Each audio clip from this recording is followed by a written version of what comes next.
नमस्कार दोस्तों, स्वागत है आपका हमारे चैनल सरल ज्ञान पर। अगर आप एक ईपीएफ खाता धारक हैं, तो यह वीडियो आपके लिए बहुत खास है। आज हम जानेंगे कि क्यों इनोमिनेशन कराना इतना महत्वपूर्ण है और इसके बिना आप किस तरह के बड़े नुकसान का सामना कर सकते हैं। तो चलिए शुरू करते हैं। Segment 1, importance of nomination. आप में से बहुत से लोग शायद ये नहीं जानते कि हर ईपीएफ खाता धारक के लिए इनोमिनेशन कराना कितना आवश्यक है। अगर आपने इनोमिनेशन नहीं कराया है, तो आप 7 लाख रुपए के बीमा कवर से वंचित हो सकते हैं। ये जानकारी बहुत से लोगों को नहीं पता होती। क्या आपने कभी सोचा है कि इस बीमा कवर का लाभ आपको और आपके परिवार को कैसे मिल सकता है? आइए इसे और विस्तार से समझते हैं।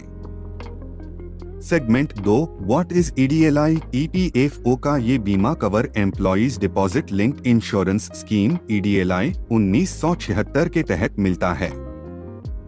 यह योजना उन कर्मचारियों के लिए है जो अपने ईपीएफ खाते में योगदान देते हैं। इस बीमा का मुख्य उद्देश्य कर्मचारियों को आर्थिक सुरक्षा प्रदान करना है। यदि किसी कर्मचारी की बीमारी, दुर्घटना या स्वाभाविक मृत्यु होती है, तो नॉमिनी को बीमा राशि दी जाती है। यह राशि कर्मचारी की मेहनत से अर्जित धन को सुरक्षित रखने में मदद करती है। Segment 3, consequences of not nominating. अब अगर कोई कर्मचारी इनोमिनेशन नहीं कराता है, तो क्या होगा? इसके परिणाम भयंकर हो सकते हैं। जब कर्मचारी की मृत्यु होती है, तो नॉमिनी क्लेम नहीं कर सकता, यानी ईपीएफओ उसका क्लेम पहली बार में ही रिजेक्ट कर देगा। क्या ये सुनकर आपको नहीं लगता कि इनोमिनेशन को नजरअंदाज करना कितना बड़ा जोखिम है? अगर आपके परिवार का भविष्य इस पर निर्भर करता है, तो इसे टालना सही नहीं है। Segment 4, claim conditions. अब बात करते हैं क्लेम मिलने की शर्तों की।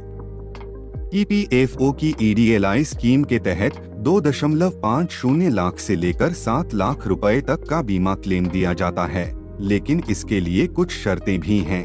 कर्मचारी ने कम से कम 12 माह संस्थान में नौकरी की हो। क्लेम तभी मिलेगा जब कर्मचारी की नौकरी के दौरान मौत हुई हो। रिटायरमेंट के बाद होने वाली मृत्यु पर बीमा कवर का लाभ नहीं मिलता, इसलिए इनोमिनेशन करना न भूलें। Segment 5, how to complete the nomination. अब सवाल ये है कि इनोमिनेशन कैसे किया जाए।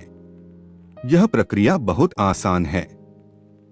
आप इसे ऑनलाइन या ऑफलाइन दोनों तरीकों से कर सकते हैं।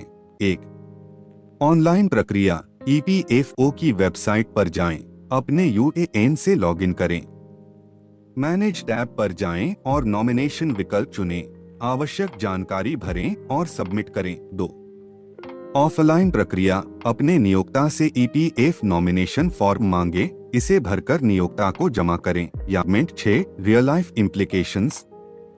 अब हम एक उदाहरण लेते हैं। मान लीजिए एक कर्मचारी जिसका नाम राज है।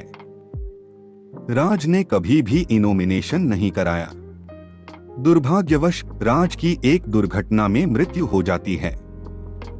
उसकी पत्नी, जो उसकी नॉमिनी है, बीमा क्लेम के लिए ईपीएफओ के पास जाती है, लेकिन उसे बताया जाता है कि क्लेम रिजेक्ट कर दिया गया है क्योंकि राज ने इनोमिनेशन नहीं कराया था।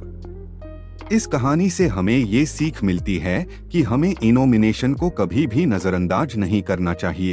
तो दोस्तों, अगर आपने अभी तक इनोमिनेशन नहीं कराया है, तो इसे आज ही करवा लें। यह आपके और आपके परिवार के लिए बहुत जरूरी है।